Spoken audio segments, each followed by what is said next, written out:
Změnili jsme stroj, děláme na Kubotě, je to 4tuná, taková parádní mašinka na začišťování a takový hodinářský práce.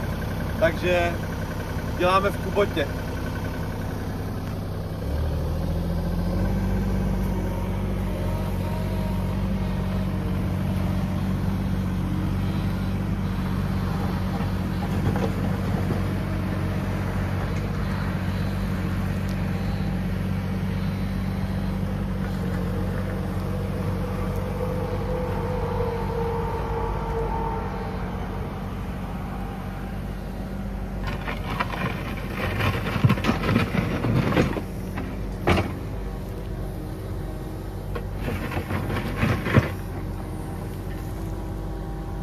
No a co vlastně děláme? Teď budeme dělat nájezd, zpevníme ho a zabetonujeme bránu. To je úkolem dnešním úkolem.